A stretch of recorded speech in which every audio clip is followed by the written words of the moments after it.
Selamat pagi Bapak Ibu yang dikasihi Tuhan Yesus Kristus. Pagi ini kita memasuki ibadah online. Sebelumnya kami undang untuk ambil saat teduh sejenak.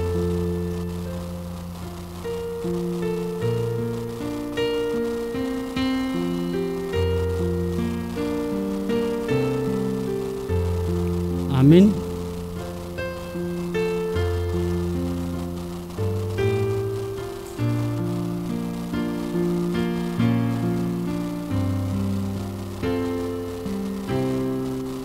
Kami undang bangkit berdiri. Kita memuji Tuhan dari Kidung Jemaat 400.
Bapak Ibu Saudara sekalian yang terkasih, kita mengingat bahwa pertolongan kita adalah dengan nama Tuhan yang menjadikan langit dan bumi, yang memelihara kesetiaannya sampai selamanya, dan tidak pernah meninggalkan perbuatan tangannya.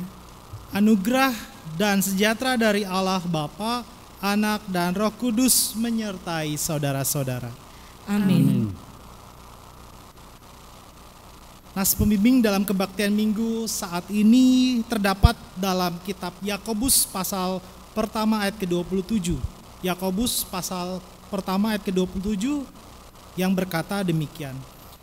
Ibadah yang murni dan yang tak bercacat di hadapan Allah Bapa kita ialah mengunjungi yatim piatu dan janda-janda dalam kesusahan mereka dan menjaga supaya dirinya sendiri tidak dicemarkan oleh dunia. Demikian nas pembimbing. Kita kembali memuji Tuhan dari Kidung Jemaat 434.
Jemaat kami undang duduk kembali.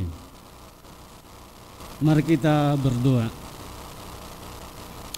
Tuhan Allah yang Maha Baik, terima kasih atas segala cinta kasih dan penyertaan yang telah Engkau berikan kepada kami sepanjang hari dan di sepanjang hidup kami tanpa henti. Kami sangat bersyukur bahwa Engkau selalu mencukupkan kami baik dalam hal kesehatan, pendidikan, pekerjaan, hubungan keluarga serta hubungan yang baik dengan sesama kami manusia maupun dengan Tuhan. Terima kasih atas kebaikan-Mu. Terima kasih telah mengingatkan kami walaupun terkadang kami berbuat salah dan dosa kepada Tuhan yang Maha Baik. Kami berdoa dan mengucap syukur kepada-Mu. Amin. Kita dengarkan hukum Tuhan yang diambil dari Yohanes 13 ayat 34 sampai 35. Demikian kebenaran firman Tuhan. Aku memberikan perintah baru kepada kamu, yaitu supaya kamu saling mengasihi sama seperti aku telah mengasihi kamu. Demikian pula kamu harus saling mengasihi. Dengan demikian semua orang akan tahu bahwa kamu adalah murid-muridku, yaitu jikalau kamu saling mengasihi. Kita memuji Tuhan dari Kidung Jemaat 416.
Bapak Ibu yang dikasihi Tuhan Yesus Kristus, mari kita mengaku dosa kita di hadirat Tuhan. Jikalau kita berkata bahwa kita tidak berdosa, maka kita menipu diri kita sendiri dan kebenaran tidak ada dalam kita. Jika kita mengaku dosa kita, maka Ia adalah setia dan adil, sehingga Ia akan mengampuni segala dosa kita dan menyucikan kita dari segala kejahatan.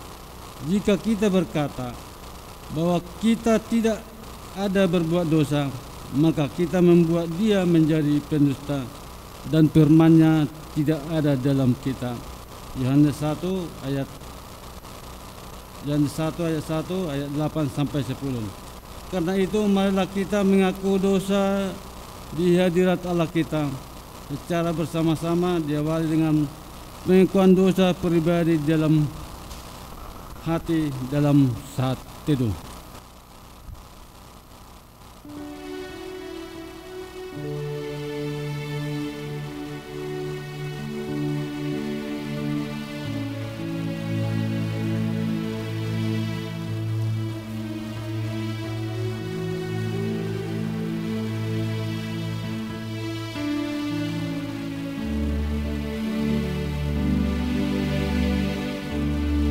Amin. Kita secara bersama-sama.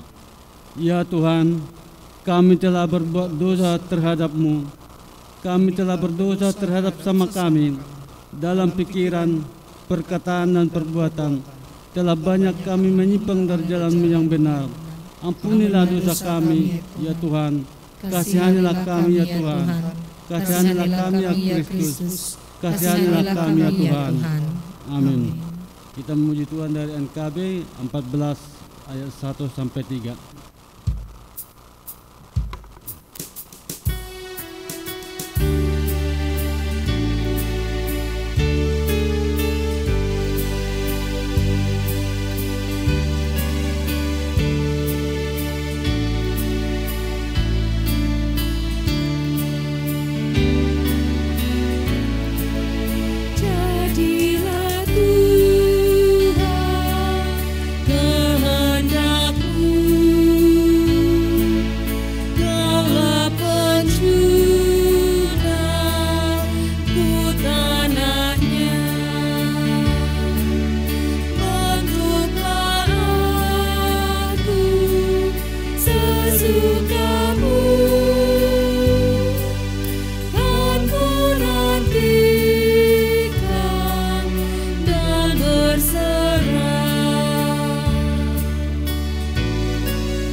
Bapak Ibu saudara sekalian, bagi kita yang telah mengaku dosa di hadirat Allah, dengarkanlah firman Tuhan yang berkenan mengampuni dosa kita yang terdapat di dalam Kolose pasal 1 ayat 13 sampai ayat yang ke-14. Kolose pasal 1 ayat 13 sampai ayat yang ke-14. Demikian firman Tuhan.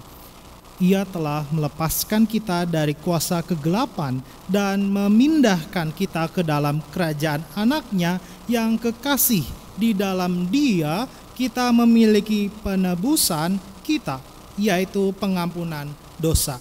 Dalam nama Allah Bapa dan Anak dan Roh Kudus kami beritakan kepada saudara-saudara yang dengan tulus ikhlas mengaku dosa di hadirat Allah serta mencari keselamatannya hanya kepada Yesus Kristus bahwa Allah mengampuni dosanya. Amin. Kembali kita memuji Tuhan dari pelengkap Kidung Jemaat 265.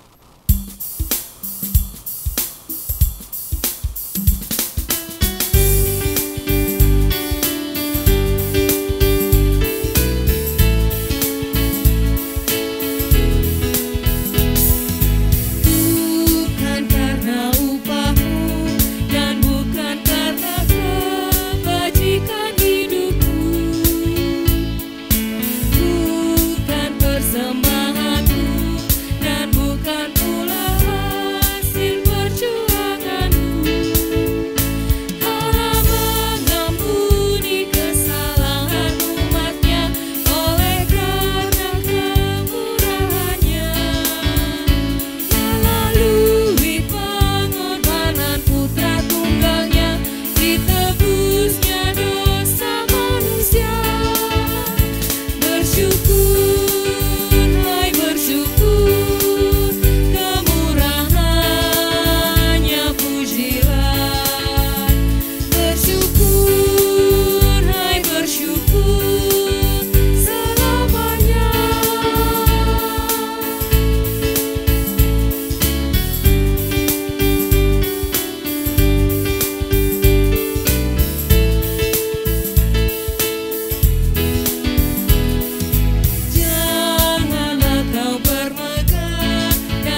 Kembali kita memuji Tuhan lewat Mazmur 22 ayat 25 sampai ke 31. Kita bangkit berdiri, kita secara berganti-gantian.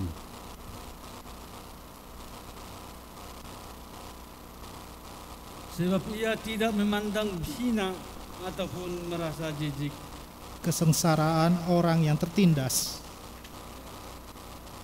dan ia tidak menyembunyikan wajahnya kepada orang itu. dan ia mendengar ketika orang itu berteriak minta tolong kepadanya. Karena engkau aku memuji-muji dalam jemaah yang benar.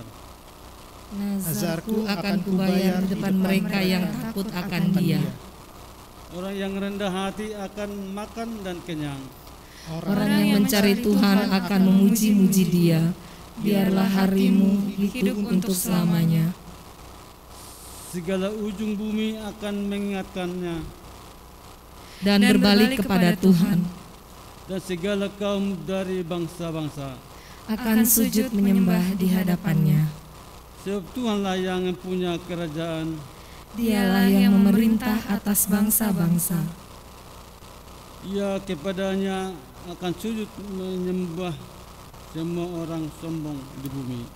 Di hadapannya akan berlutut semua orang yang turun ke dalam debu dan orang yang tidak dapat menyambung hidup. Anak-anak cucu akan beribadah kepadanya, Dan akan menceritakan tentang Tuhan kepada angkatan yang akan datang. kita memuji Tuhan dari Kidung Jemaat 48, kemuliaan bagi Tuhan. Kemuliaan bagi Bapa, Putra, dan Roh Kudus, seperti semula, kini dan terus, dan kekal selama-lamanya. Amin. Jemaat kami persilakan duduk kembali.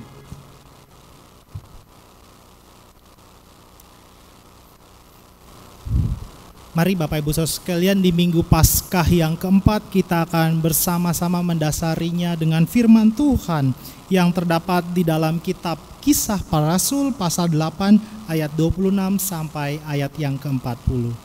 Kisah Para Rasul pasal 8 ayat 26 sampai ayat yang ke-40. Jika kita sudah membuka dasar firman Tuhan dalam kitab Kisah Para Rasul pasal 8 ayat 26 sampai ayat 40, mari kita juga membuka hati dan pikiran kita melalui kuasa Roh Kudus. Kita bersatu di dalam doa. Kita berdoa. Allah yang maha baik, yang kemuliaan Tuhan tidak pernah berkesudahan. Wujud nyata yakni Engkau Allah melalui perantara Tuhan kami Yesus Kristus. Allah yang mati itu merupakan Allah yang sudah bangkit. Sudah 4 minggu ya Allah selaku umat percaya menyaksikan bahwa Engkau Allah yang bangkit itu merupakan Allah yang tidak pernah meninggalkan kami. Khususnya kami imani oleh kuat dan kuasa Roh Kudus saja, sehingga kami umat Tuhan di GKP Jati Asih dapat beribadah sekalipun secara online ya Allah, belum onsite, namun kami mengimani Tuhan hadir secara onsite di tengah-tengah keluarga kami, bahkan di hati kami ya Allah. Untuk itu kami mau mendasarinya dengan firman Tuhan. Pakailah hamba-Mu dalam berbagai keterbatasannya dan untuk setiap alat media elektronik kami untuk dengar-dengaran firman Tuhan. Juga hati dan pikiran kami ya Allah, Engkau saja yang menutup dan menguduskannya agar kami kembali percaya kuasa Tuhan dan utamanya mau mengasihi bagi mereka orang yang tertindas, bagi mereka orang yang diabaikan. Ke dalam nama Tuhan Yesus kami memohon dan berdoa. Haleluya. Amin. Dalam bacaan firman Tuhan Minggu Paskah yang keempat, kita mendasarinya dalam kitab Kisah Para Rasul pasal 8 ayat 26 sampai ayat ke-40, di mana Lembaga Alkitab Indonesia memberikan judul Sida-sida dari Tanah Ethiopia. Sida-sida dari Tanah Ethiopia, demikianlah firman Tuhan. Kemudian berkatalah seorang malaikat Tuhan kepada Filipus, katanya, bangunlah dan berangkatlah ke sebelah selatan menurut jalan yang turun dari Yerusalem ke Gaza. Jalan itu jalan yang sunyi. Lalu berangkatlah Filipus, adalah seorang Ethiopia, seorang sida-sida, pembesar dan kepala perbendaharaan Sri Kandake, ratu negeri Ethiopia yang pergi ke Yerusalem untuk beribadah. Sekarang orang itu sedang dalam perjalanan pulang dan duduk dalam keretanya sambil membaca kitab Nabi Yesaya. Lalu kata Roh kepada Filipus, pergilah ke situ dan dekatilah kereta itu. Filipus segera ke situ dan mendengar sida-sida itu sedang membaca kitab Nabi Yesaya. Kata Filipus, mengertikah Tuan apa yang Tuan baca itu? Jawabnya, bagaimana aku dapat mengerti kalau tidak ada yang membimbing aku? Lalu ia meminta Filipus naik dan duduk di sampingnya. Nas yang dibacanya itu berbunyi seperti berikut. Seperti seekor domba ia dibawa ke pembantaian, dan seperti anak domba yang keluh di depan orang yang menggunting bulunya, demikianlah ia tidak membuka mulutnya. Dalam kehinaannya berlangsunglah hukumannya. Siapakah yang akan menceritakan asal-usulnya? Sebab nyawanya diambil dari bumi. Maka kata sida-sida itu kepada Filipus, aku bertanya kepadamu tentang siapakah Nabi berkata demikian, tentang dirinya sendiri atau tentang orang lain? Maka mulailah Filipus berbicara dan bertolak dari nas itu ia memberitakan Injil Yesus kepadanya. Mereka melanjutkan perjalanan mereka dan tiba di suatu tempat yang ada air. Lalu kata sida-sida itu, lihat, di situ ada air. Apakah halangannya jika aku dibaptis? Sahut Filipus, jika Tuan percaya dengan segenap hati, boleh. Jawabnya, aku percaya bahwa Yesus Kristus adalah anak Allah. Lalu orang Ethiopia itu menyuruh menghentikan kereta itu dan keduanya turun di dalam air, baik Filipus maupun sida-sida itu, dan Filipus membaptis dia. Dan setelah mereka keluar dari air, Roh Tuhan tiba-tiba melarikan Filipus dan sida-sida itu tidak melihatnya lagi. Ia meneruskan perjalanannya dengan sukacita. Tetapi ternyata Filipus ada di Asdod. Ia berjalan melalui daerah itu dan memberitakan Injil di semua kota sampai ia tiba di Kaisarea. Bapak Ibu sekalian dan anak terkasih, demikian jauh firman Tuhan. Kita yang dikatakan berbahagia, kita yang menjadi pribadi yang mendengarkan firman Tuhan dan melakukannya di dalam kehidupannya sehari-hari. Haleluya.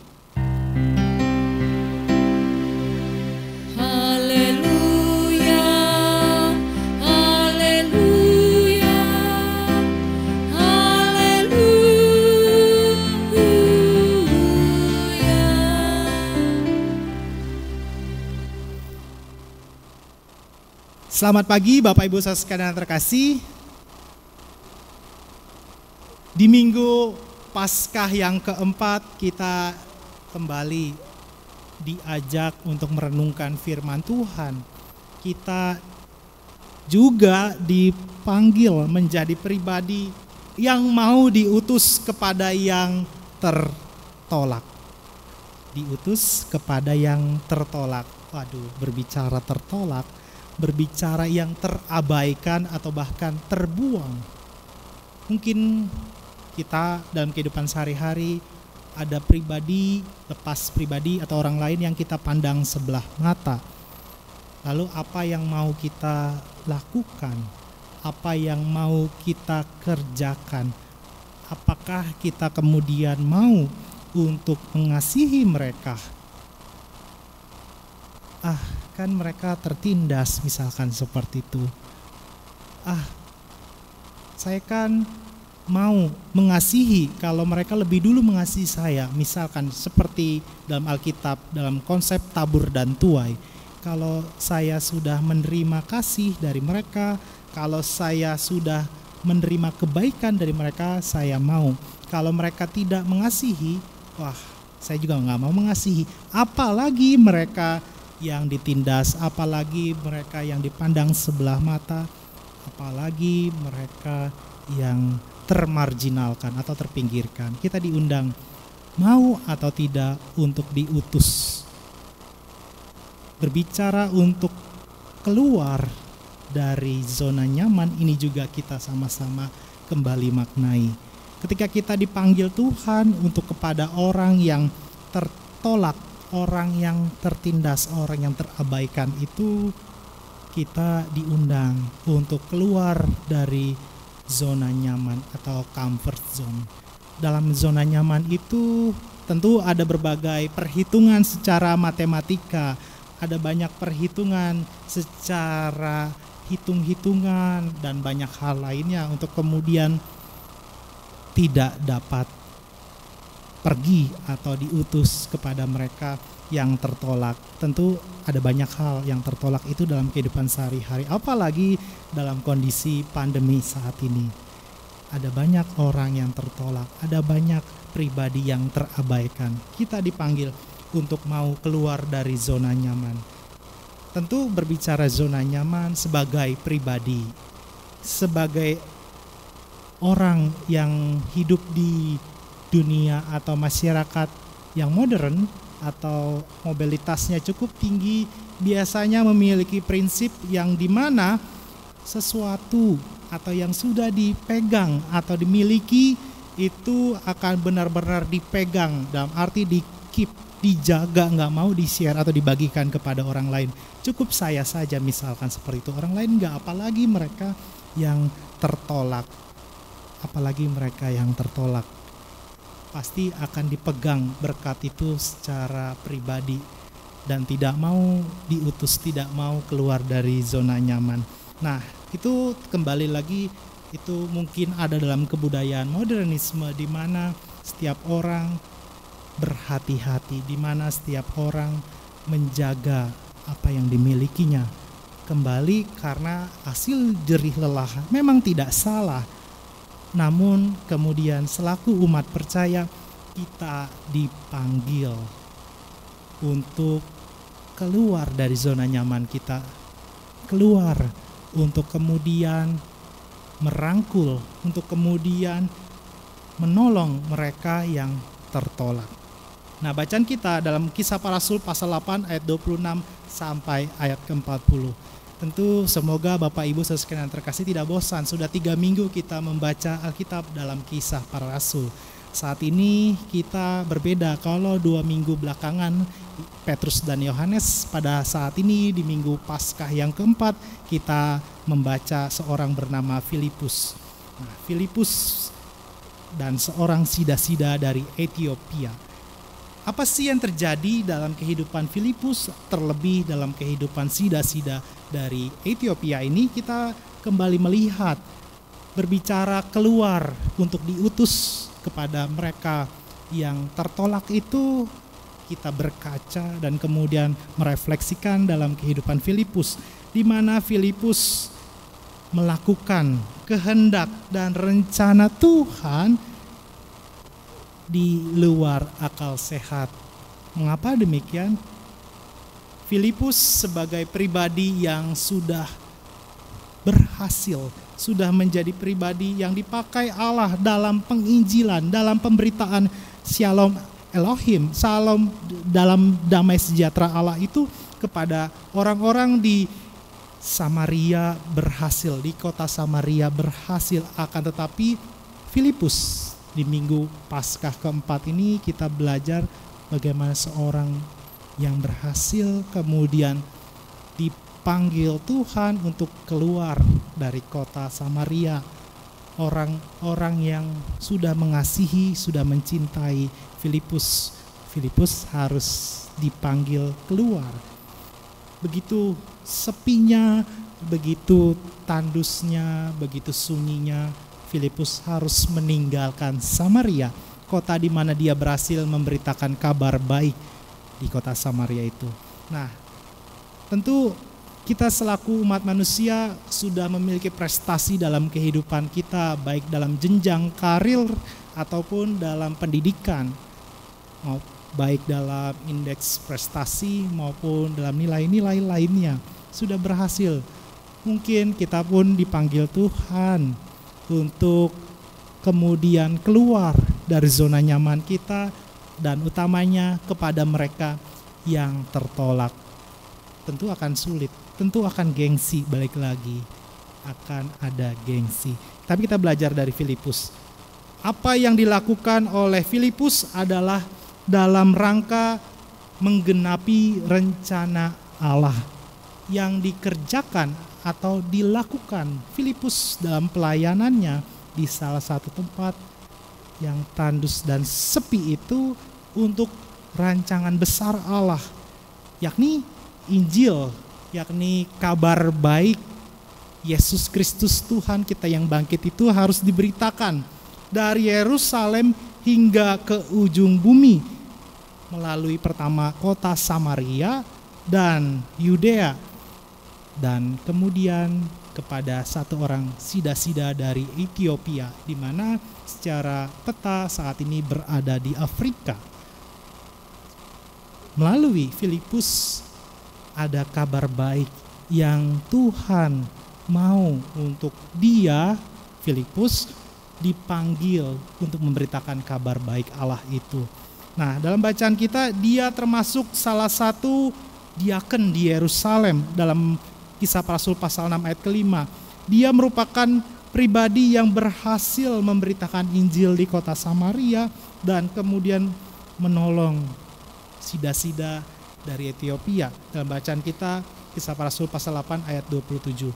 Sekilas apa yang terjadi dalam bacaan dan kehidupan Filipus terlihat sangat mudah.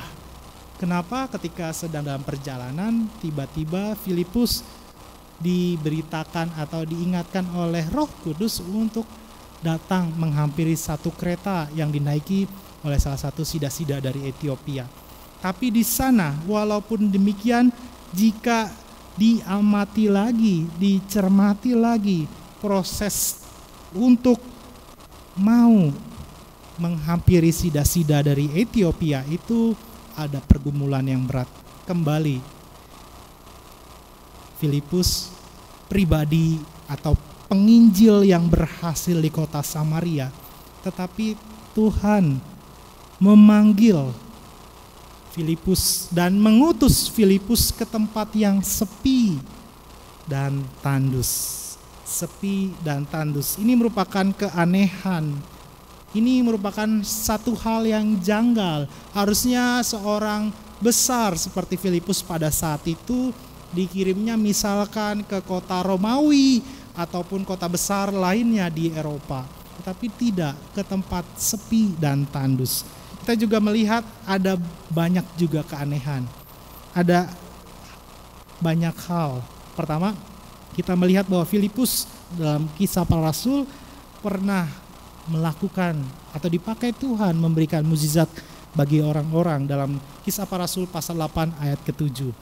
Banyak penduduk Samaria yang kemudian bertobat dan mengenal Injil atau damai sejahtera dari Allah. Penduduk-penduduk di Samaria dipakai Tuhan untuk kemudian bertobat melalui karya pelayanan dari Filipus. Ada banyak keajaiban dipakai Tuhan melalui Filipus. Tentu ada banyak yang mungkin sebagai pribadi Filipus menolak atau tidak mau keluar dari comfort zone-nya. Zona nyamannya dia nggak mau keluar karena saya sudah berhasil misalkan di kota Samaria. Tetapi kenapa Tuhan mengutus saya ke tempat yang sepi dan tandus? Nah, di tengah keberhasilannya, di tengah pelayanan dan kemapanannya, Filipus sebagai pribadi mau dipakai Allah.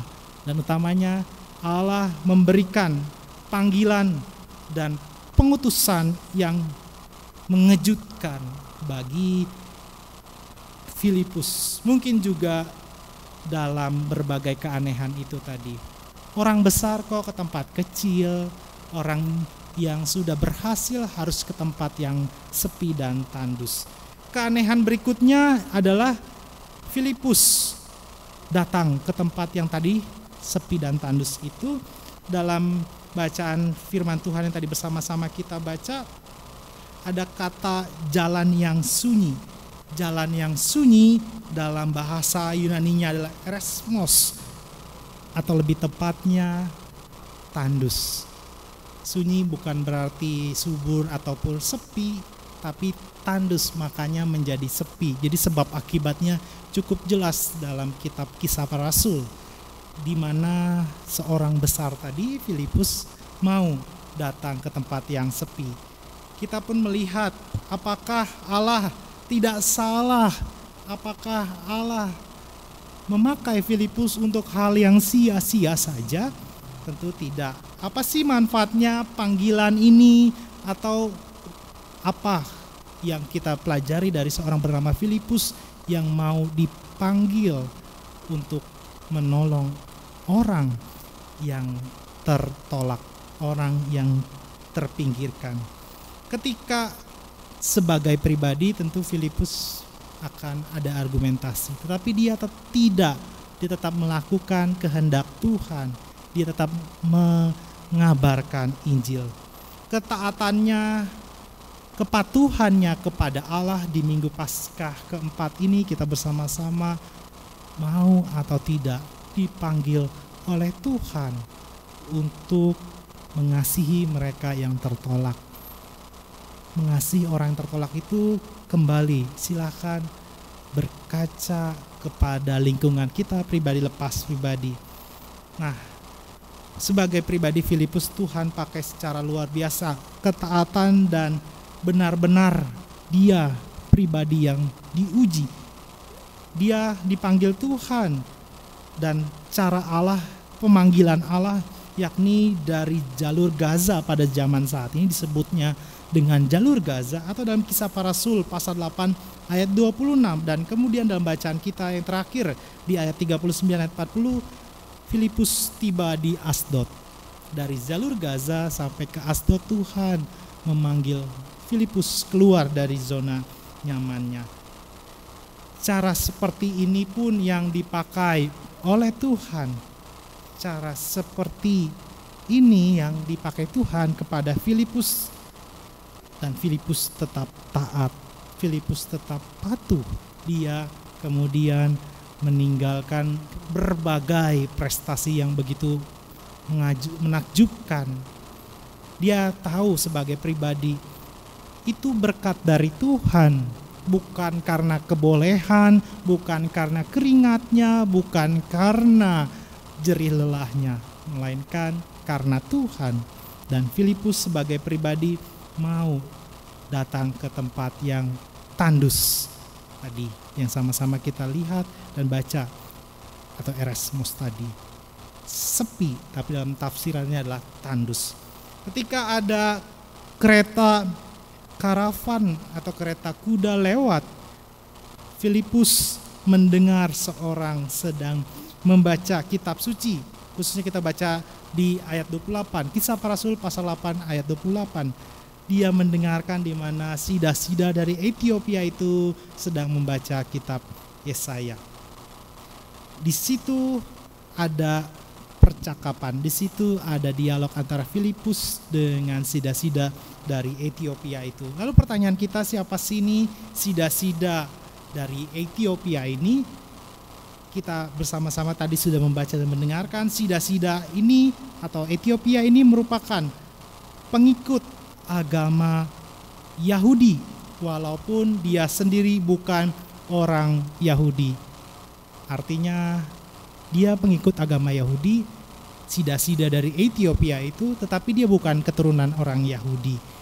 Umumnya pada saat itu tradisi orang Yahudi, kalau ada non-Yahudi ingin beribadah atau beragama seperti orang Yahudi harus dikebiri atau mengalami hal yang luar biasa sulit, karena di mana kemaluannya harus kemudian dikebiri atau dipotong.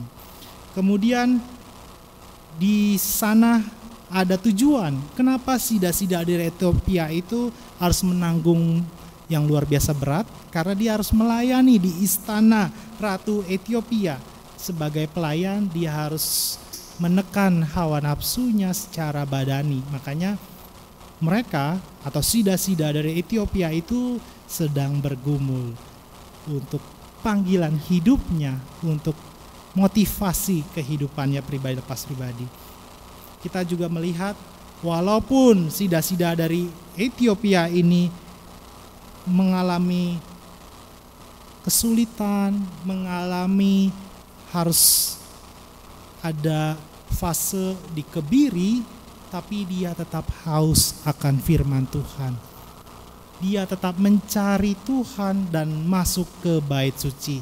Jadi mengapa harus tadi dikebiri?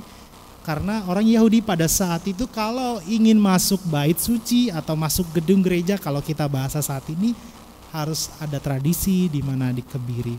Nah, sida-sida Ethiopia ini tetap mau melakukannya untuk kemudian mencari Tuhan, untuk kemudian haus atas firman Tuhan dapat ia rasakan. Dia, sida-sida Ethiopia ini adalah orang yang tertolak, orang yang terpinggirkan kalau dalam bahasa kita saat ini.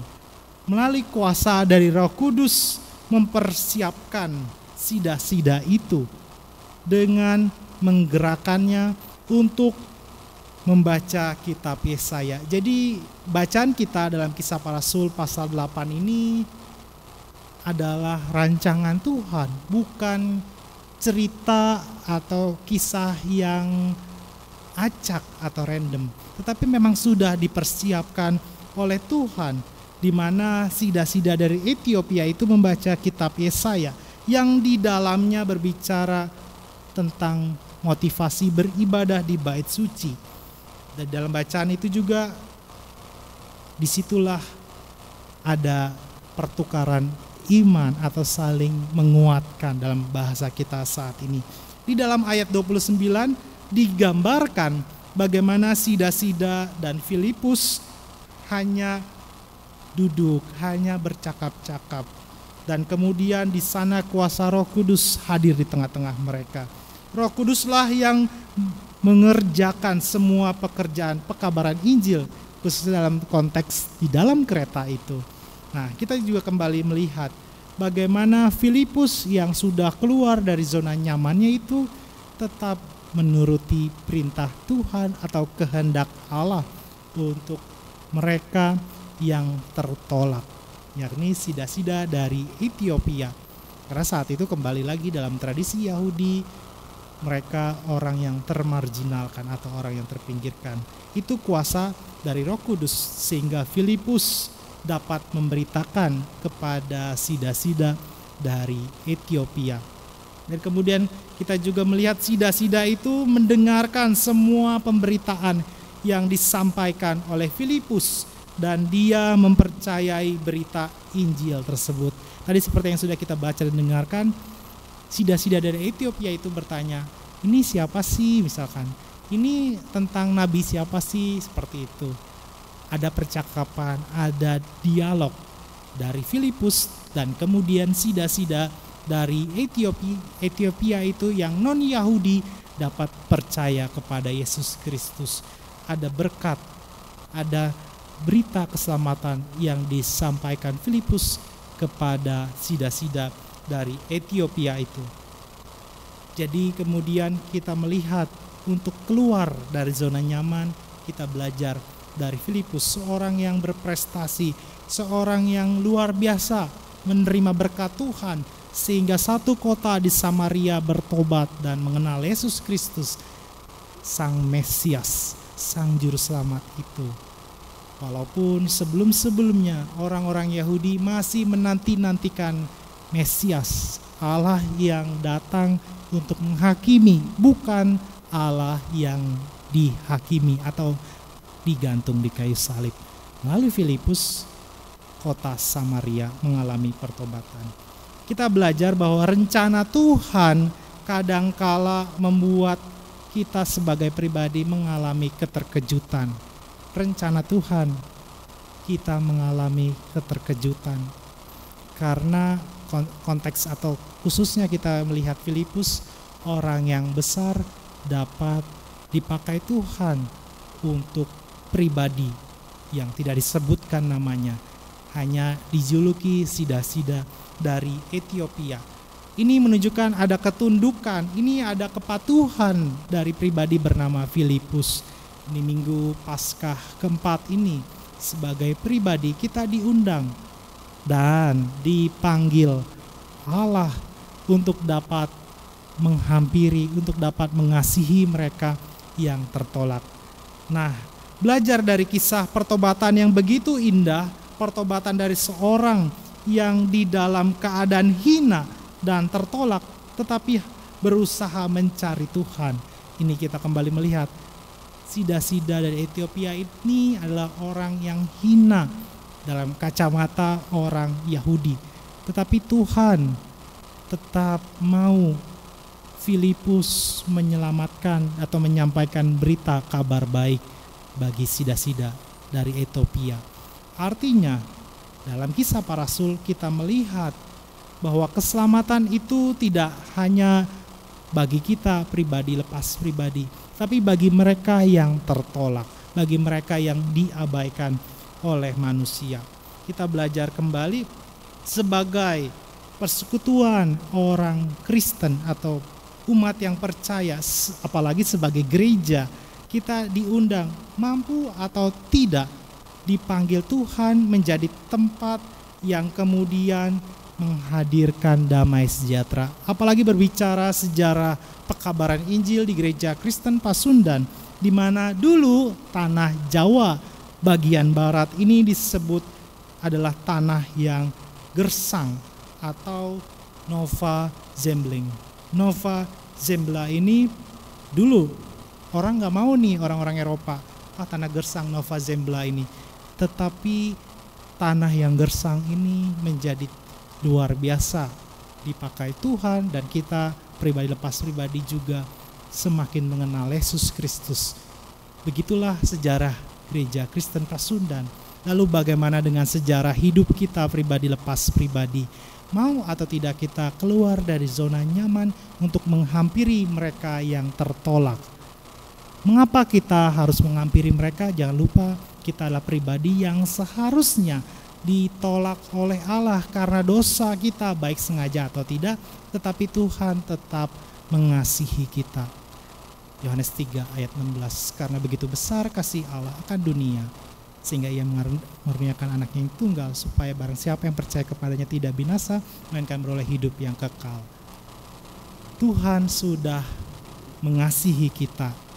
Ia tidak menolak kita. Lalu apa yang menjadi alasan kita untuk kemudian menjadi pribadi menolak orang lain atau bahkan tidak mengasihi mereka yang tertolak? Selamat menjadi pribadi lepas pribadi yang melepaskan kebesaran, meninggalkan nama besar seperti Filipus yang mau dipakai Tuhan, dan di sana nama Tuhan luar biasa dinyatakan di dalam kehidupan Filipus, begitupun di dalam kehidupan kita sehari-hari. Tuhan memampukan kita untuk mau keluar dari zona nyaman dan utamanya menghampiri mereka yang tertolak. Tuhan memberkati. Amin.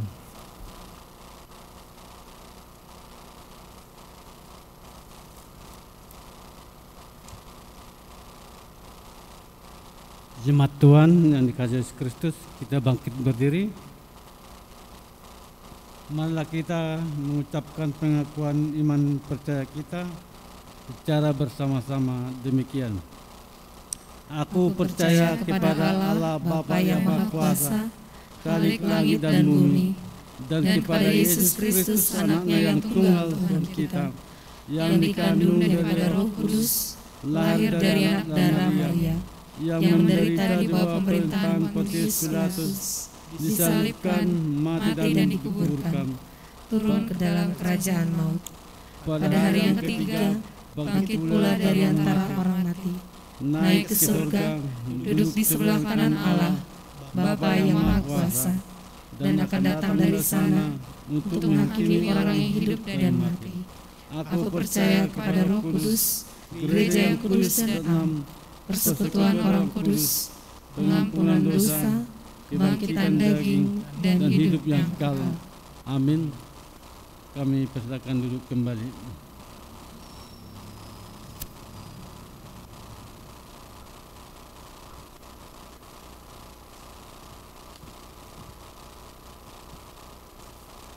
Marilah kita memberikan persembahan dengan mengingat firman Tuhan.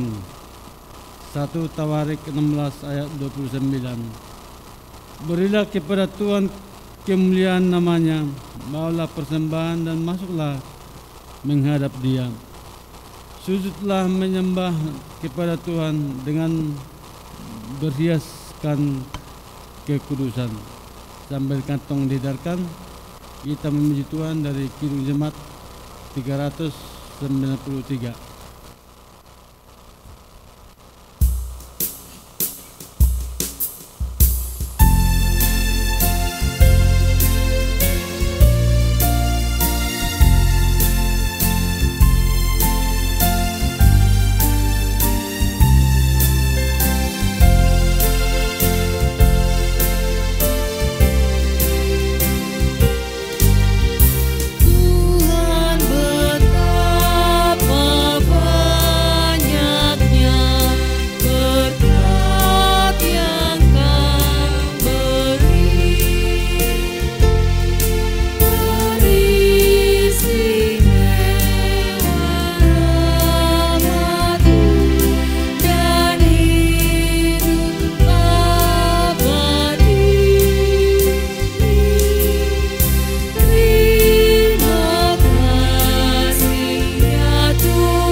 Kita bangkit berdiri.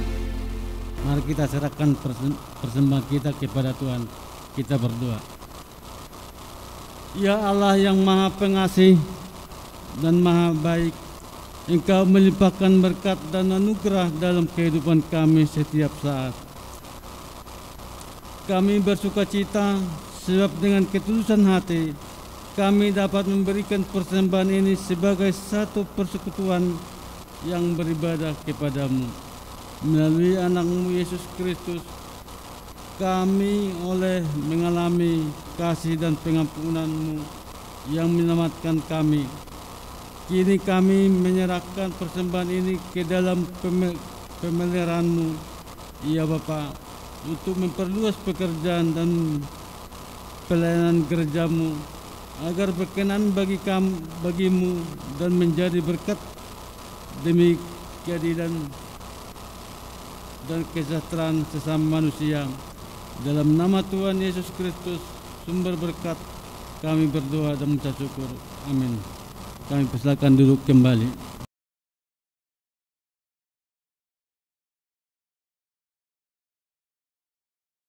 Kita dengarkan warta jemaat sejenak. Bidang keesaan dan kesaksian.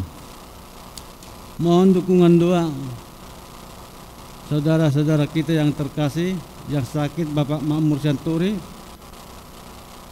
yang dalam pemulihan Bapak Richard Manulang, Bapak Kamsan Sitorus, Ibu Telma Sahulata, Ibu Emmi Suratmi, Bapak Panal H. Manurung. Jemaat yang berulang tahun dalam sepekan. Tanggal 2 Mei Saudara Yohan Sidney Simamora, 3 Mei Ibu Helena Siombing, 4 Mei Saudara Samuel Maruba Rehandri Manurung, 5 Mei Saudari Amelia Puan Kristiania Sinaga, Saudari Jackson Otniel Purba, Ananda Johannes Marcelo Gersang, Ananda Valeri Ipander Matthew.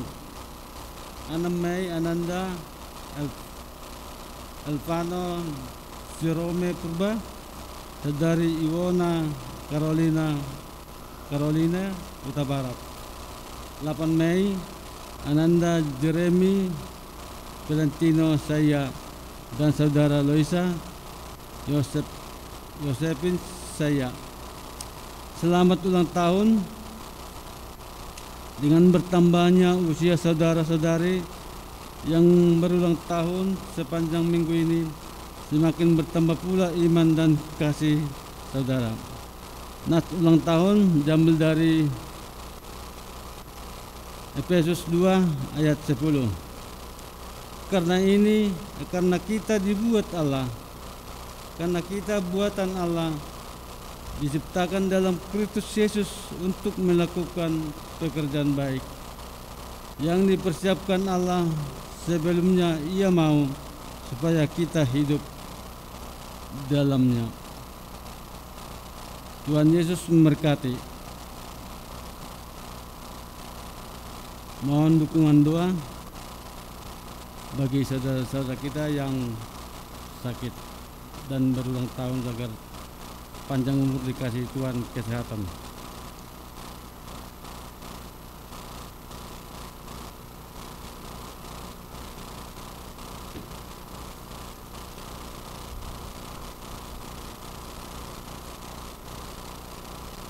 Warta sepekan.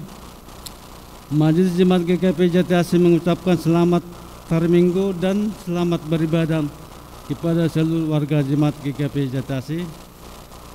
Majelis Jemaat mengucapkan terima kasih kepada jemaat yang sudah memberikan persembahan syukur ibadahnya melalui transfer ke rekening bendara jemaat. Nomor rekening BCA atas nama Bapak Rudi Naswita dengan mencantumkan berita transfer persembahan ataupun dalam bentuk pemberian tunai langsung ke bendara jemaat. Nama Tuhan yang dimuliakan. berdasarkan surat masuk dari Majelis Sinode nomor 3061 garing Sinode GKP garing 4 garing 2021 bahwa program pelayanan firman Sinodal GKP Minggu 2 Mei 2021 dibatalkan karena adanya ketentuan pembatasan perjalanan antar kota dari Satgas COVID-19 terkait peniadaan mudik Hari Raya Idul Fitri 1442 Hijriah.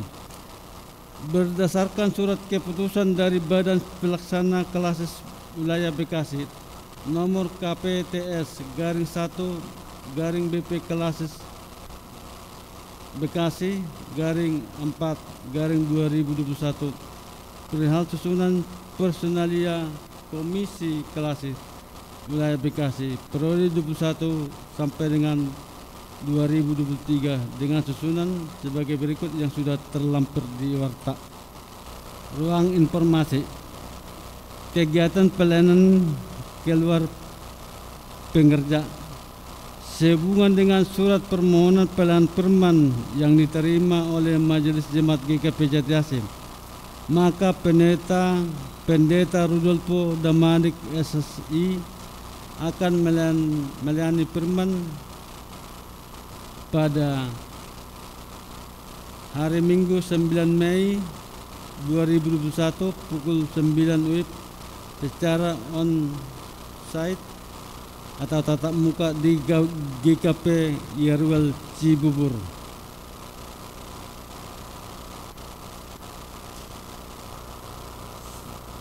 Bidang sarana dan dana.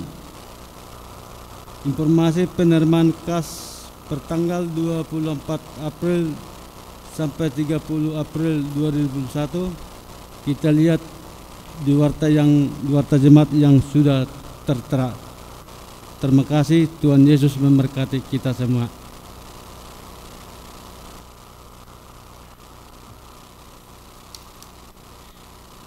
Mari Bapak Ibu Saudara sekalian yang terkasih, kita kembali bersatu di dalam doa, membawa setiap pokok-pokok doa secara pribadi, berjemaat, berbangsa, dan mengakhiri dengan doa Bapa kami. Kita bersatu di dalam doa, kita berdoa. Allah yang Maha Kasih, melalui perantara Tuhan kami Yesus Kristus, Allah yang sudah bangkit itu, kami tak henti-hentinya mengucap syukur oleh karena kuasa Roh Kudus saja yang memampukan kami sebagai pribadi dan keluarga dan setiap kami di GKP Jati Asih untuk bersekutu walaupun saat ini masih dalam online ya Allah. Kiranya Tuhan memberkati kami pribadi lepas pribadi. Kami ya Allah di Minggu Paskah keempat ini kembali dipanggil untuk mau keluar dari zona nyaman kami dan utamanya mau kemudian menghampiri mereka yang tertolak ya Allah. Karena kami mengimani Engkau Allah yang Maha Kasih yang lebih dahulu menghampiri kami dan tidak menolak kami melalui perantara Tuhan kami Yesus Kristus, karena atas setiap dosa kami baik sengaja maupun tidak sengaja kami mau ya Allah seperti Filipus yang Tuhan pakai untuk mengabarkan damai sejahtera kepada sesama. Ya Allah yang Maha Baik, berbicara damai sejahtera mungkin di kami pribadi lepas pribadi tengah di dalam pergumulan akibat kondisi tubuh yang sedang sakit. Kami mendukung dalam doa untuk kondisi tubuh yang sedang sakit dan kami berdoa untuk ada kesembuhan untuk Bapak Makmur Sianturi. Kami juga mengingat dan mendukung dalam doa untuk Bapak Richard Manulang, Bapak Kamsan Sitorus, Ibu Telma Saulata, Ibu Emi Suratmi, Bapak Panal H. Manurung. Tuhan jamah pribadi lepas pribadi dan untuk setiap pribadi yang kami dukung di dalam doa, agar mereka baik dalam kondisi sakit ataupun proses pemulihan mengalami kesembuhan, baik melalui obat-obatan, makanan, istirahat yang cukup, dan bahkan iman pengharapan kepada Tuhan Allah Sang Pemilik Kehidupan. Kami juga mengucap syukur Tuhan telah menambahkan usia bagi kami ataupun keluarga yang kami ingat Tuhan sedang berulang tahun. Kami mendukung dalam doa untuk Saudari Yohan Sidney Simamora, Ibu Helna Sihombing, Saudara Samuel Maruba Renaldi Manurung, Saudari Amelia Puan Kristania Sinaga, Saudari Gerson Otniel Purba, Ananda Johannes Marcelo Girsang, Ananda Valeri Evander Matthew, Ananda Elvano Jeremy Purba, Saudari Iwana Caroline Huta Barat, Ananda Jeremy Valentino Saya, Saudari Loisa Yosefin Saya. Tuhan, kami mengimani mereka pribadi lepas pribadi tidak saja bertambah usia, kami percaya Tuhan juga menambahkan berkat-berkat, baik kesehatan, baik prestasi dalam pendidikan, pekerjaan, kehidupan mereka di tengah-tengah keluarga, dan utamanya dalam pelayanan mereka pribadi lepas pribadi untuk selalu membanggakan dan membahagikan keluarga, terlebih untuk kemuliaan nama Tuhan saja yang selalu menghadirkan berkat di tengah-tengah pribadi yang Tuhan sedang berulang tahun. Allah yang maha baik, kami juga selaku umat percaya dalam kehidupan berjemaat di GKP Jati Asih mendukung dalam doa untuk dua keluarga, yakni untuk keluarga Ibu Kristina Albertina Nanlohi dan keluarga Ibu Kristin Tarigan. Tuhan, jamah mereka pribadi lepas pribadi tengah-tengah keluarga ini, Tuhan berkati mereka seperti Tuhan telah memberkati kami dalam kebaktian secara online, dan kami tak henti-hentinya selalu mengucap syukur. Baik kami pribadi lepas pribadi, baik sebagai penatua, pemusik, prokantor, multimedia, Tuhan, kami pribadi lepas pribadi, Tuhan jamah dan kami mendukung dalam doa, Tuhan hadirkan berkat seperti kami dalam kondisi beribadah secara online terberkati oleh pelayanan mereka pribadi lepas pribadi. Dan kami mau ya Allah juga menjadi berkat dan rindu untuk aktif juga di dalam pelayanan. Kami mengucap syukur ya Allah, Tuhan mendukung dalam doa juga untuk setiap pelayanan baik yang dilakukan oleh para penatua dalam kemajelisan Gereja Kristen Pasundan Jemaat Jati Asih, pengawas perbendaharaan jemaat, komisi pembantu setempat, guru TK dan unit TK, bersama dengan komisi kategorial maupun non-kategorial. Tuhan jamah mereka pribadi lepas pribadi dalam pemenuhan tritugas panggilan gereja, kiranya mereka pribadi lepas pribadi menjadi berkat bagi sesama.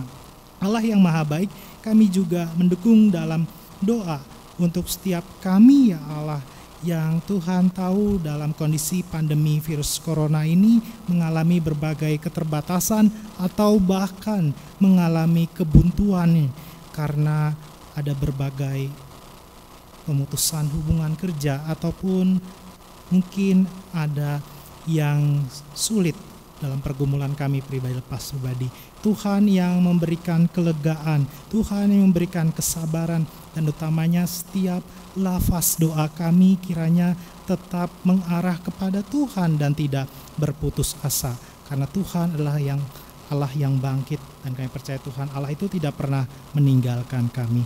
Allah yang maha baik, kami selaku umat percaya juga mendukung dalam doa untuk kehidupan lingkup sinodal Gereja Kristen Pasundan beserta badan-badan pelayanan ya Allah. Juga kami berdoa untuk unit-unit pelayanan di dalamnya ya Allah. Kami juga mendukung dalam doa untuk klasis, untuk setiap kami yang melayani Tuhan dalam lingkup Gereja Kristen Pasundan.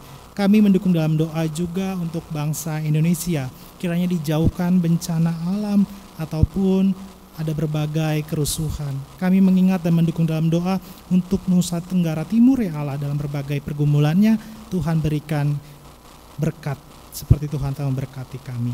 Kami juga mendukung dalam doa dalam pandemi virus corona ini ya Allah. Kami mendukung dalam doa untuk tenaga medis, baik dokter, perawat maupun tenaga keamanan, apalagi Satgas Covid. Tuhan berkati pribadi lepas pribadi dalam lingkup masyarakat Indonesia dan dunia dapat mematuhi protokol kesehatan, terlebih tetap menjaga daya tahan tubuh. Allah yang maha baik, kami serahkan setiap pokok-pokok doa kami di dalam hati kami ya Allah. Kami tahu ya Allah, untuk setiap pokok-pokok doa itu jauh daripada sempurna. Untuk itu kami mau menyempurnakannya seperti doa yang Tuhan Yesus ajarkan kepada kami. Demikian kami berdoa. Bapa kami yang di sorga, dikuduskanlah namamu, datanglah kerajaanmu, jadilah kehendak-Mu di bumi seperti di sorga. Berikan kami pada hari ini makan kami yang secukupnya, Dan ampunilah kami akan kesalahan kami, seperti kami juga ampuni orang yang bersalah kepada kami. Jangan bawa kami dalam pencobaan, tetapi lepaskan kami pada yang jahat. Karena Engkau yang punya kerajaan dan kuasa dan kemuliaan sampai selama-lamanya. Amin. Dalam kondisi tetap berdiri, jemaat diundang untuk bangkit berdiri. Kita memuji Tuhan dari pelengkap Kidung Jemaat 210.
Bapak Ibu sekalian dan terkasih, pergilah dalam damai sejahtera dan lakukanlah firman Tuhan, di mana di minggu Paskah keempat ini kita dipanggil untuk menjadi pribadi keluar dari zona nyaman kita.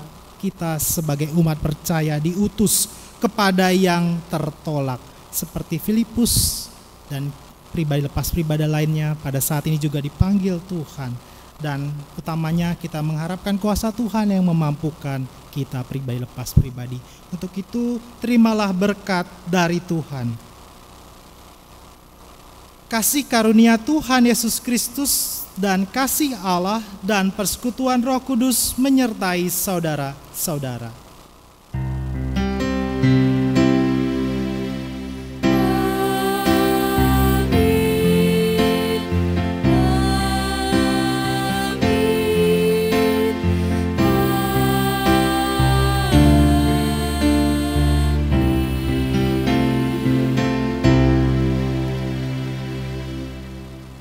Silakan untuk duduk kembali untuk bersaat teduh. Selamat hari Minggu.